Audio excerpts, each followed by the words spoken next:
Hello dear students, আজকে আমি আবার একটা নতুন ভিডিও নিয়ে এসেছি। তোমরা যারা পাবলিক এন্ট্রান্স টেস্ট দেওয়ার জন্য প্রস্তুতি নিচ্ছ, তোমাদের সামনে এই পরীক্ষা, অর্থাৎ তোমরা প্রেসিডেন্সি ইউনিভার্সিটিতে অ্যাডমিশন নেওয়ার জন্য যে এন্ট্রান্স টেস্ট প্রস্তুতি নিচ্ছ সেটাই কিন্তু পাবলিক, তোমরা নিশ্চয়ই জানো। আর তোমাদের সামনে পরীক্ষা, তাই হাতে খুব সময় কম। আর আজকের এই সেটে আরো বেশ কতগুলো গুরুত্বপূর্ণ প্রশ্ন এবং তার উত্তর নিয়ে আলোচনা করব। সুতরাং ভিডিওটি স্কিপ না করে শেষ পর্যন্ত দেখবে, আশা করছি তোমাদের প্রিপারেশনে কাজে লাগবে। আরেকটা কথা বলবো, তোমরা যারা ইংরেজি অনার্স নিয়ে পরবর্তীকালে কাছে অনলাইন বা অফলাইন পড়তে চাও, অবশ্যই স্ক্রিনে দেওয়া ফোন নাম্বারে ফোন করে তোমরা তোমাদের নামটা রেজিস্টার করতে পারো। তাহলে দেখো আজকে এই ভিডিওতে তোমাদের জন্য কি প্রশ্ন নিয়ে এসেছি। তাহলে আজকের সেট দেখো, সেট 8। এর আগের সেটগুলো কেউ দেখে না থাকলে তোমরা সেই ভিডিওগুলো দেখে নিও। প্রথম প্রশ্ন, হু রোট হট ল্যাম্প?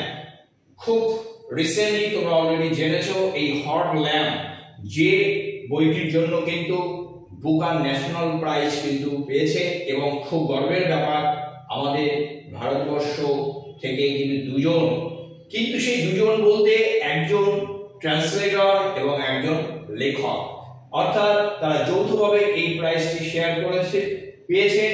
কিন্তু এখানে প্রশ্ন আছে দেখো, হু রোট হট ল্যাম্প? তাহলে এখানে কিন্তু ট্রান্সলেটরের কথা আমরা বলবো না, বা ট্রান্সলেটর যিনি করেছেন সেখানে কিন্তু তার উত্তরটা আমরা এখানে নেব না। তার কারণ এখানে বলেছে হু রোট হট ল্যাম্প।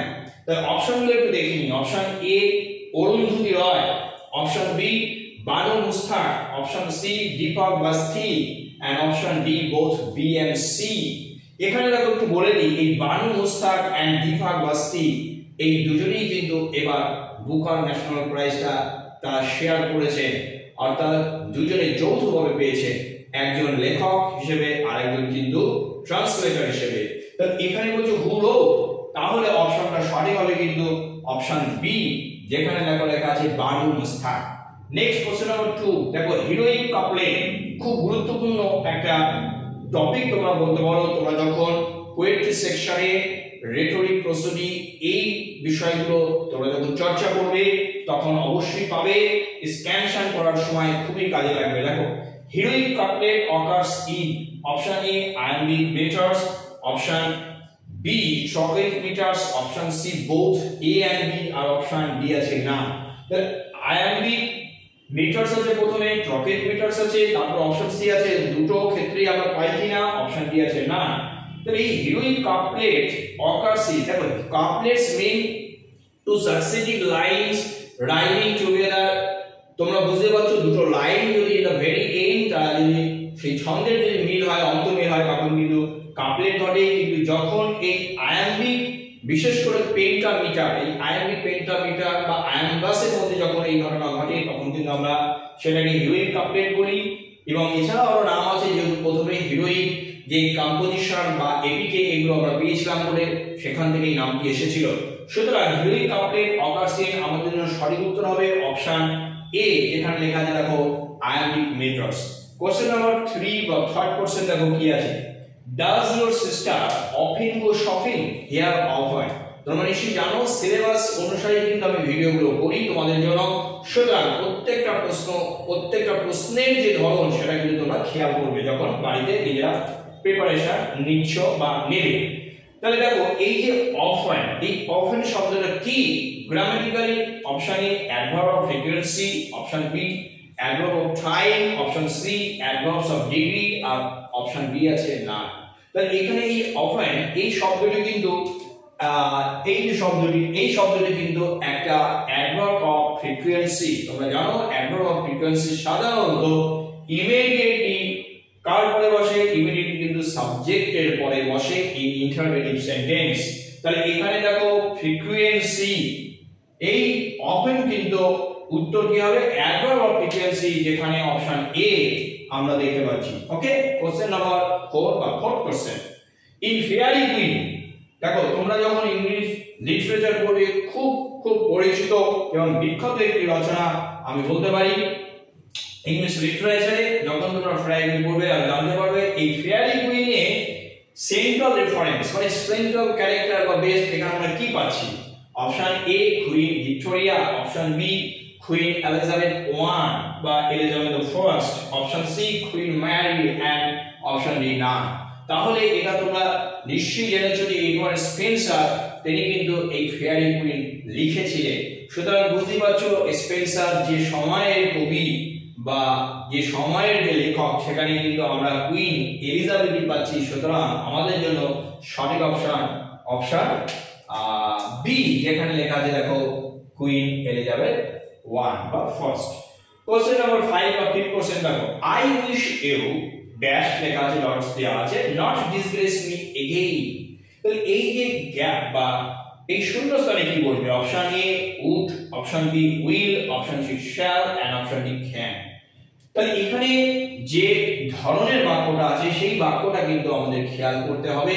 এই বাক্যটা কিন্তু একটা এমন একটা মুড, একটা সাবজেক্টিভ মুড বলা হয় বা সাবজেক্ট মুড বলা হয়। এখানে তোমরা অবশ্যই দেখবে যে একটা আকাঙ্ক্ষা, একটা উইশের মধ্যে কি থাকে, একটা ইচ্ছা আকাঙ্ক্ষা, যেটা সবসময় যে বাস্তব হবে তা না, কিন্তু যে বলে তার নিজস্ব যে ভাবনা বা অনুভূতি বা ইচ্ছা সেটাই প্রকাশ হয়। এই ধরনের বাক্যের ক্ষেত্রে কিন্তু সম্পূর্ণভাবে একটু গঠনগত যে বিষয়টা আছে সেটা কিন্তু একটু আলাদা হয়। এটা আলাদা করে আলোচনা অবশ্যই প্রয়োজন আছে, কিন্তু এই ভিডিওতে করলে ভিডিওটা লেন্থি হয়ে যাবে। সুতরাং আমরা দেখে নিই অপশনগুলো কি আছে।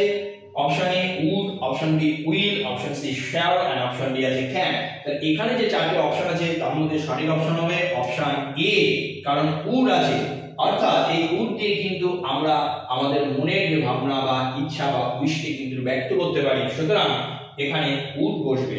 অপশন অপশন এ সঠিক। এটা এবার আমরা 6 নম্বর কোশ্চেন বা 6 নম্বর কোশ্চেনে চলে যাব। দেখো, a slumber did my speech shell is retaining। এটাও খুব গুরুত্বপূর্ণ একটা প্রশ্ন। পরবর্তীকালে তোমরা যখন ইংলিশ অনার্স নিয়ে পড়বে সেখানে তোমরা যখন এই রেটরিক প্রশ্নটি পড়বে সেখানে অবশ্যই এগুলো তোমাদের শিখতে হবে। দেখো, a slumber did my speech shell, এটা বলেছে রিটেনিং। Option A trochaic tetrameter, option B trochaic trimeter, option C iambic trimeter and option D iambic tetrameter. তোমরা জানো যে প্রত্যেকটা ফুড কতগুলো একটা সিলেবাল, যে একটা আনস্ট্রেট সিলেবাল বা তোমরা বলতে পারো যে স্ট্রেস সিলেবাল, এইরকম ভাবে যখন একটা ফুড তৈরি হয় পরবর্তীকালে সেই কতগুলো ফুড মিটারে পরিণত হয়ে একটা লাইনে পরিণত হয় এবং সেই লাইনে যতগুলো মিটার থাকে সেই অনুসারে কিন্তু প্রজয়িক নেম দেওয়া হয়। কিরকম নেম দেওয়া হয়? যেরকম ধরো মনোমিটার, ডায়ামিটার, ট্রাইমিটার, টেট্রামিটার, পেন্টামিটার, এটসেট্রা এরকম। ওকে, তোমরা আরো পরে জানতে পারবে। তাহলে এখন প্রশ্ন হলো যে এইখানে যে অপশনগুলো আছে সেই অপশনগুলো একটুখানি বুঝি। এখানে দেখো প্রত্যেকটার সাথে কিন্তু মিটার কথাটা একটা সংযোজন আছে। তাহলে এই মিটার কথাটা সংযোজন আছে এবং মিটারের যে ব্যাপারটা রয়েছে দেখো টেট্রা এন্ড ট্রাই। এটা যদি আমরা বুঝি tetra and tri, tri means কিন্তু তিনটি আর টেট্রা মানে হলো চার। এখন কি করে আসছে দেখো, ট্রোকেইক আর আয়াম্বিকের ব্যাপারটা বলি। আয়াম্বিক বা আয়াম্বাস, যেখানে আয়াম্বাস থেকে এসেছে, এই আয়াম্বিক কি রকম হয়? আয়াম্বিক যে তোমরা যে ফুড পাবে সেখানে কিন্তু প্রথমটা কিন্তু আনস্ট্রেসড হবে, পরেরটা কিন্তু স্ট্রেসড হবে। তাহলে প্রথমটা আনস্ট্রেসড, পরেরটা স্ট্রেসড, এইরকম একটা ফুড কিন্তু যখন হয় তখন সেটাকে আয়াম্বিক ফুড বলে বা আয়াম্বিক মিটারে পরিণত হয়। ঠিক তার উল্টো, যদি প্রথমে যদি স্ট্রেসড হয় পরে যদি আনস্ট্রেসড হয় সেটা কিন্তু ট্রোকেইক হয়। এখন আমরা যদি এটাকে বোঝার চেষ্টা করি দেখো যে এ স্ল্যাম্বার ডিড মাই স্পিড সিল, তাহলে এই স্ল্যাম্বারে যদি তোমরা এখানে এরকম ভাবে ভেঙে দাও সেটা তোমরা এরকম ভাবে ভাঙতে পারো বা এরকম ভাবে ভাঙতে পারো, যে কোনো ভাবে স্ল্যাম্বার, বা যদি এটাকে আনস্ট্রেস ধরে এরকমও ভাঙা যায়, ঠিক আছে। কিন্তু স্ট্রেসটা দেখো এখানে পড়বে স্ল্যাম্বার। আবার যদি তোমরা এখানে এরকম ভাবে ভাঙো তখন এখানে ডিডে পড়বে। আবার যদি স্পিডের কথা বলো তাহলে তোমরা কিন্তু আমরা দেখতে পাচ্ছি যে এখানেও তোমরা এই অংশটা বা এখানেও ভাঙলে কিন্তু এই পি পর্যন্ত বা এখানে আয় পড়ছে। ওকে, আমি ইটটা ছেড়ে দিচ্ছি, আবার এখানে সিলেক্ট করছে। তাহলে একটা জিনিস তোমরা খেয়াল করো, যেভাবে আমরা করি না কেন এই ছোটখাটো এই লেটার, এই যে লেটারের যে ব্যাপারটা আমি বললাম, কিন্তু এখানে দেখো এখানে কি আছে 1 2 3, ওকে, আর এখানে দেখো 4 মানে কি চারটে ভাগ হচ্ছে। যদি একটা কবিতার লাইন একটা দুটো তিনটে চারটে, তাহলে কি বললাম যে চারটে ভাগ হলে কি হবে, চারটে ভাগ হলে সেটাকে কিন্তু টেট্রামিটার বলে। আর একটা করে খেয়াল করে দেখো, এখানে কিন্তু আনস্ট্রেস আছে, এখানে স্ট্রেস আছে, এখানে দেখো আনস্ট্রেস আছে, এখানে স্ট্রেস আছে, আবার এখানে দেখো আনস্ট্রেস আছে, এখানে স্ট্রেস আছে, আবার এখানে দেখো আনস্ট্রেস আছে, এখানে স্ট্রেস আছে। তাহলে প্রথমটা কিন্তু আনএক্সেন্টেড, পরেরটা কিন্তু এক্সেন্টেড বা স্ট্রেস। এই ধরনের যে ফর্মেশন বা এই ধরনের কিন্তু ফুড বা বিটারকে আমরা বলি কি আয়াম বাস। এবার বলে দেখতে হবে সেটা ট্রাইমিটার হবে না টেট্রামিটার হবে। তাহলে এখানে চারটি আছে, সুতরাং আমাদের জন্য অপশন সঠিক হবে অপশন ডি, যেখানে লেখা আছে দেখো টেট্রামিটার।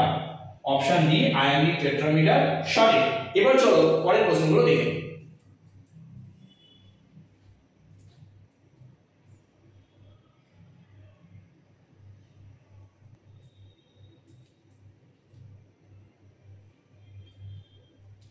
এবার দেখো কোশ্চেন নম্বর 7 বা 7 নম্বর প্রশ্ন কি আছে দেখো, the film guide adapted from the guide.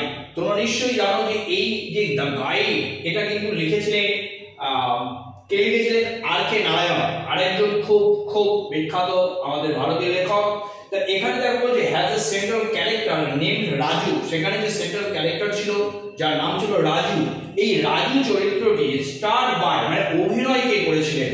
যেখানে এই যে বইটা বেরিয়েছিল গাইড, আমাদের যে চারটি অপশন আছে দেখো, option A Dev Anand, option B Vijay Anand, option C Rajkumar, আর অপশন ডি আছে না।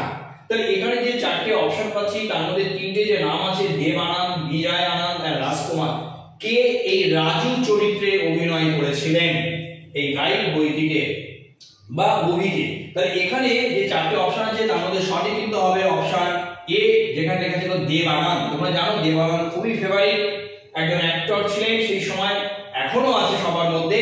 আর এখানে ইনফরমেশন বলে দিই, এই বিজয় আনন্দ তিনি কিন্তু ফিল্ম ডিরেক্টর ছিলেন। ওকে, এবার চলে যাব কোশ্চেন নাম্বার 8 বা 8 number. Leaves of Grass was written by, Leaves of Grass এই বইটি কে লিখেছিলেন? Option A Walter Whitman, option B W H Longfellow, option C T S. Eliot and option D P B. Shelley. এখানে কিন্তু চারটি অপশনের মধ্যে সঠিক হবে অপশন এ, যেখানে লেখা আছে দেখো ওয়াল্টার হুইটম্যান। তোমরা নিশ্চয়ই জানো এই ওয়াল্টার হুইটম্যান তিনি কিন্তু in American literature one of the giant figures, one of the greatest figures in American literature or American poetry. এই ওয়াল্টার হুইটম্যানের কিন্তু লেখা leaves of grass and book of poetry. Okay, question number 9 কি আছে দেখো, who wrote essays on the Gita? এই essays on the Gita বইটি কে লিখেছিলেন? Option A Sri Aurobindo, option B R K Narayan, option C Murugadas Anand, আর অপশন ডি লেখা আছে না। এখানে সঠিক অপশন হবে অপশন এ, যেখানে দেখো লেখা আছে Shri Aurobindo. Okay, question number 10, My Story is an autobiography. তাহলে এই বইটা কার আত্মজীবনী? My Story is an autobiography. Option A দেখো লেখা আছে অনিতা দেশাই, অপশন বি লেখা আছে দেখো Kamala Das, and option C লেখা আছে ঝুম্পা লাহিড়ী, আর অপশন ডি লেখা আছে না। তাহলে কোনটা হবে? My Story is the autobiography of Kamala Das.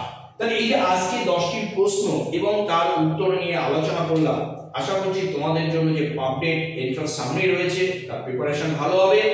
আবারও বলছি, তোমরা এই রকম ভাবে যেভাবে আমি প্রশ্নগুলো সাজিয়ে আলোচনা করছি এইগুলো মাথায় রেখে তোমরা বাড়িতে আরো ভালোভাবে প্রিপারেশন নাও। নিশ্চয়ই তোমাদের সামনে যে পরীক্ষাটা রয়েছে অবশ্যই ভালো হবে এবং সেই পরীক্ষা ভালো নিশ্চয়ই হবে, এবং তারপরে তোমরা যে অ্যাডমিশন নেবে প্রেসিডেন্সি ইউনিভার্সিটিতে এবং তোমাদের সবকিছু বলতে পারো, তারপরে পড়া অনার্সে শুরু হবে। সেই অনার্সের কথাই একটু বলবো যে যদি তোমরা কেউ ইন্টারেস্টেড হও তাহলে স্ক্রিনে দেওয়া মোবাইল নম্বরে এখনই ফোন করে তোমরা আমাকে জানিয়ে রাখতে পারো। আর তোমরা নেক্সট ভিডিওর জন্য অবশ্যই আশা করছি অপেক্ষা করবে। আর কেউ নতুন হলে চ্যানেলটি অবশ্যই সাবস্ক্রাইব করো আর পাশে থাকা নোটিফিকেশন বাটনটি প্রেস করতে ভুলবে না। আজ এই পর্যন্ত।